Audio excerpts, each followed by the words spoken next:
In lesson 1.3, we're going to be talking about all things about lines.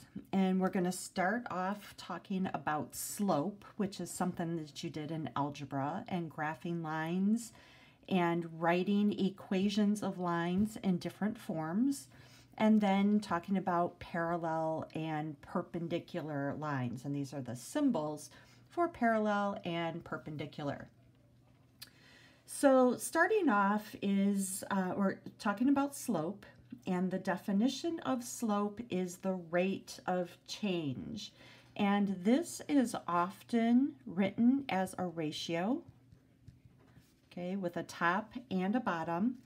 And if we remember, way back in algebra, we talked about slope as being rise over run, or the change in x over the change in y over the change in x. Y is always on top. And this triangle here is the Greek symbol delta, which in math is a symbol for the change of something, how something is changing. And we also had a formula for slope where if we calculate the slope, it's the change in the y-coordinates, so y2 minus y1, over the change in the x-coordinates, which is x2 minus x1. So over here in this graph, we have 2 points, and if I want to find the slope of the line that contains those 2 points, we're going to look at those coordinates, and we're going to subtract the y-coordinates and find the slope, and subtract the x-coordinates and find the slope. So then we talk about vertical and horizontal lines. They have special slopes. A vertical line is undefined.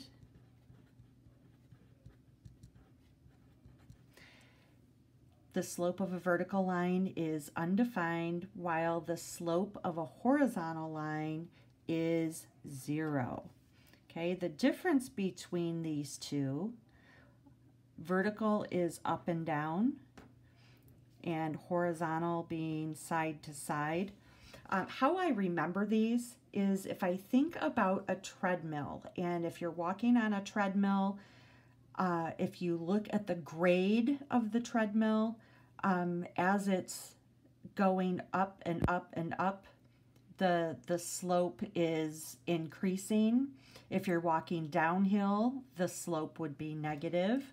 But if you're just walking on a flat surface, there is no change in the grade as you're walking. So that number on your treadmill would say 0.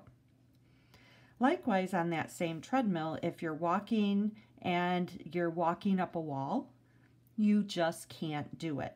Okay, I think of a wall as being vertical, and if you can't do it, it would be undefined.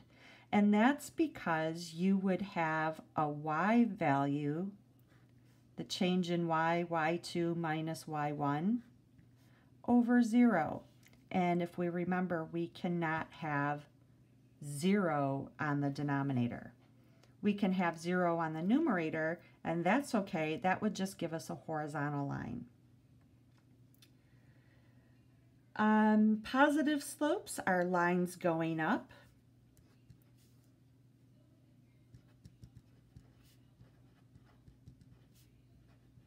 And that would be from left to right. And a negative slope would be going down. The line is going down.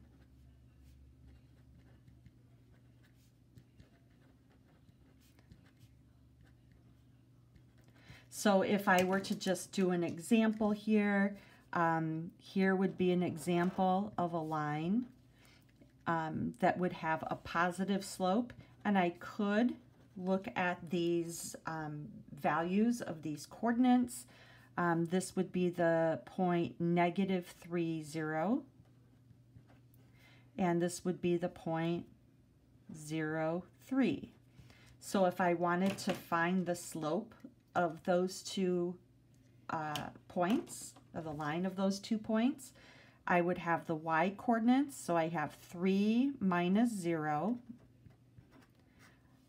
And then subtract the x coordinates would be 0 minus -3. So it would be 0 plus 3. This would be 3 over 3, which would be 1. If I made another line, let's do a line here.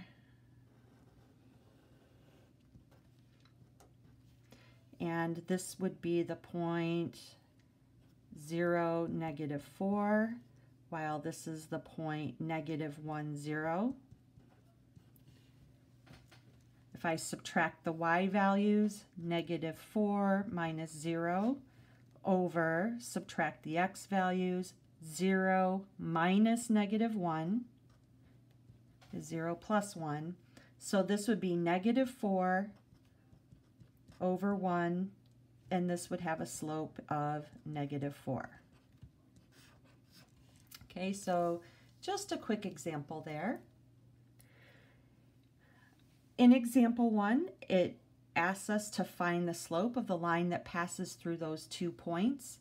Here, I don't have to put them on a graph. Sometimes, if you want to, you can. But if I just say, okay, this is x1 and y1, this is x2 and y2. If I find the slope of the line that contains those points, I'm subtracting -3 minus 2 over 5 minus 1. -3 minus 2 is -5. 5 minus 1 is 4. And this would be the slope. When we're talking about slope, we prefer to leave that as a ratio, which would mean I have a top number and a bottom number, instead of saying this is -1.25 or -1 1/4. And the reason for that is, if I look down in example 2, it asks us to draw a graph of the line that contains this point, 3, 2, and I preloaded my graphs on here. I drew them just to save some time. So I labeled my point 3, 2, and in part A, we have a slope of 3/4. So from this point, I know that I'm going to go up 3 because it's positive. Because it's positive, I go up and over to the right 4. If it's positive or negative, like this one would be a negative, I would put the negative to the top number. That will tell me if I'm going up 3 or down 3 in this case. So if I go up 3, I'm just going to guess, over 4. Here would be another point that is on that line. Up 3, over 4. Here would be another point. If I connect them, or actually I could go at the opposite directions in the other way. So I could go down 3 and over 4 and have a point right here. But all these points line up, and I can draw the line that goes through those points. In part B, as I just mentioned, this negative goes with my 4. So I'm going to go down 4 and still to the right 5. So here I'm going to go down 4 and to the right 5. Down 4 to the right 5. All right, so I can draw that line, and it's going to look like this. And remember, if it's positive from left to right, like when you're reading a book, it's going uphill. From left to right, if the slope is negative, it's going downhill. Example 3 asks us to graph the equation y equals 3. And sometimes I get, that's x equals 3. Sometimes I get confused. These are special lines with y equals 3 or x equals 2 or y equals -1. If I just have an x or a y, just a single variable, it's going to be either a vertical or horizontal line. And sometimes that can be confusing. So if you're not sure if it's vertical or horizontal, make a table and plot some points. And this equation says that x is 3. So on my line, that means that every x value is going to be 3. So I'm just going to make 3 points where every x value is 3. So I can make up some different y values. So I can make this -2, I can make this 0, and I can make this +3. Usually if I'm making a table, I want a negative, a positive, and 0, because that will tell me on both sides of the y-axis what the line is doing or where the line is going to be. If I plot those points, I have 3, -2, that would be here. I have 3, 0, and then I have 3, 3, which is right here. So this would be a vertical line, x equals 3. Okay, likewise, if I have an equation that says y equals 2, and I'm just going to make this like a part B on this graph. In my table, I have x and y coordinates. Here it says every y coordinate is 2. So let's put, for 3 different points, I'm going to put the y coordinate as 2. And then I'm going to pick some x values, like -2, 0, and 3. Oh, that's the same as I picked before. I don't know why those numbers are sticking in my head. But if I put -2, 2, -2 up 2, over 0 up 2, and over 3 up 2, here are the 3 points, and I can see that this makes a horizontal line at y equals 2. On the next page, we're going to talk about writing equations of lines in different ways. The first way we see this is if I know a point on the line and the slope, I can use, and I'm sure you've heard this before, y minus y1 equals the slope, or m, times x minus x1. All right, so in example 4, it says to write the equation of a line that has slope 4, so I know my m is 4, and it has this point, which is x1 and y1. So in this equation, I'm just going to write this a little bigger.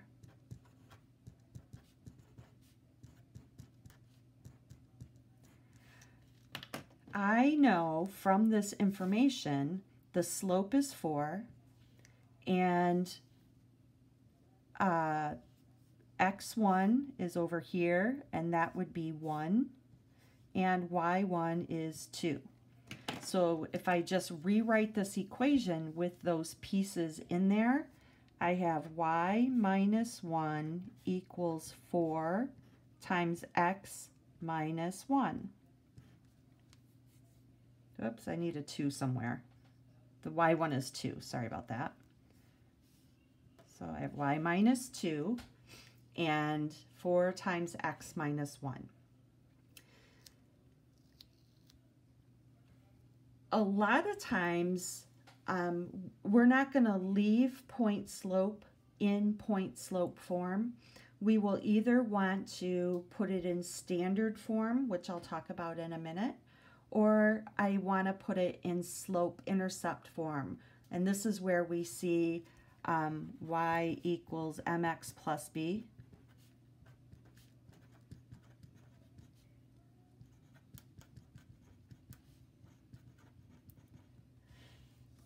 So depending on what the directions tell us, we might want to clean this up a little bit and just have y equals. So to clean this up, I'm just going to distribute the 4. So I have y minus 2 equals 4x minus 4. And then I'm going to add 2 to both sides. And y equals 4x minus 2. And this would be the equation of the line. Okay, we started in point slope form because that's the information they gave us. They gave us the slope, they gave us a point on the line.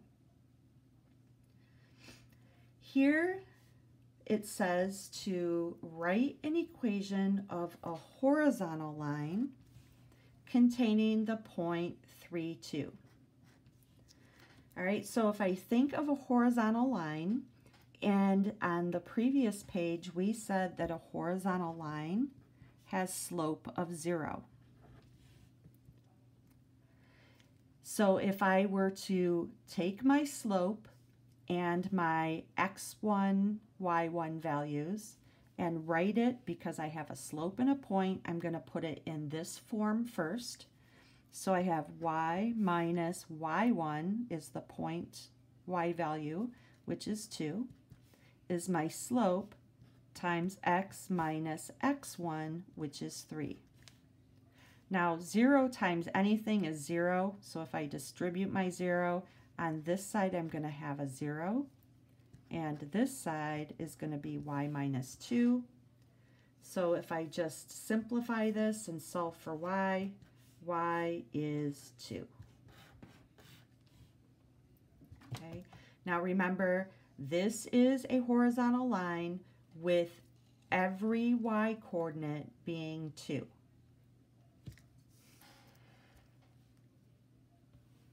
Then we talk about the slope-intercept form of an equation of a line. So I already mentioned that, y equals mx plus b. So it says to find the slope and the y-intercept of the equation that's here, and to graph the equation. Now, the way this equation is written is in general form, or sometimes I call it standard form down here. So what we need to do is write it so it looks like this. So mainly, I just need to solve for y. The first thing I'll do is move the 2x to the other side.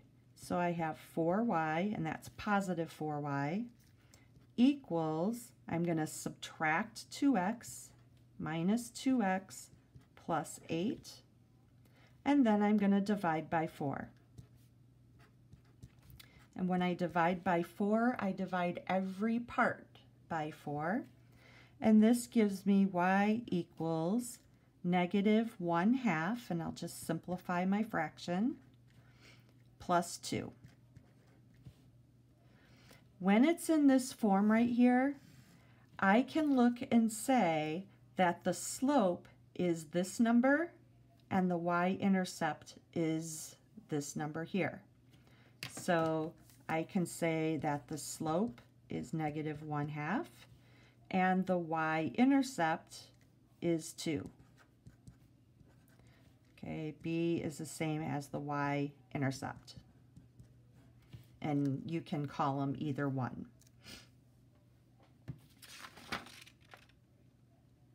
All right, so then I mentioned about general form, where we have x and y on the same side. Oh, and I think Max is trying to join us. I'm moving him. So I have a and b on the same side and then a plain number on the other side. Okay, so an example would be 2x plus 4y equals 10. Okay. This is in standard form. If it's in this form, I cannot decide what the slope and y-intercept is until I solve for y. Okay, but this is in standard form. And there's a couple of things that we notice when an equation is written in standard form. So if this is A, and this is B, and this is C, notice that they are all integers. Okay, there's no fractions, there's no decimals here. So in standard form, there's no fractions.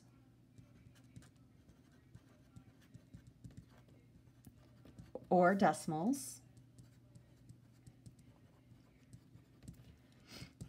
The x term comes first.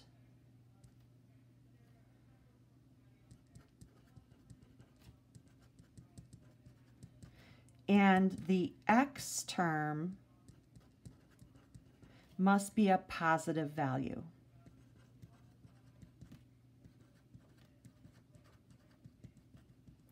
So as we go through and write other equations of lines, I will check on these three things.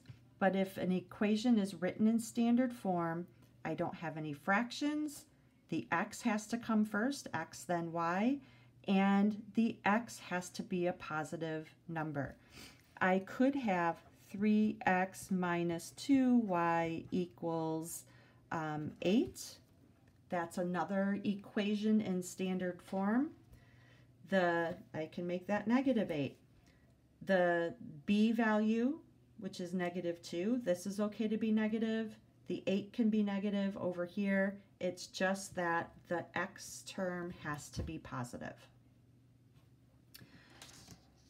All right, on the next page, it asks us to graph the equation 3x plus 6y equals 12.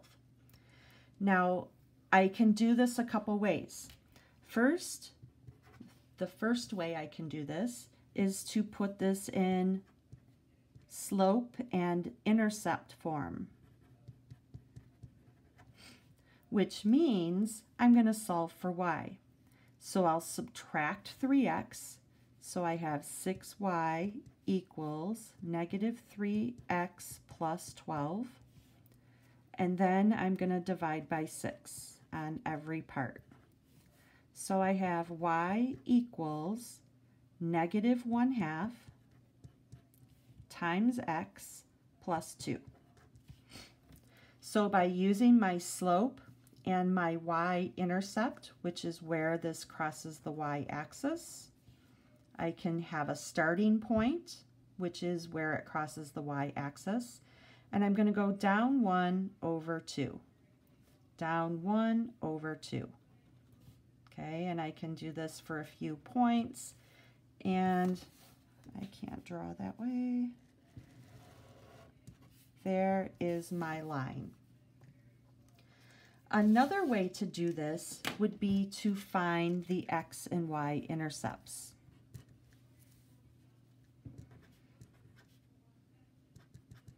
And this is something that we looked at in section 1, I believe. Or no, section 2. Now remember, if I have this equation and I want to find the intercepts, if I want to find the x-intercept, the y value has to be 0.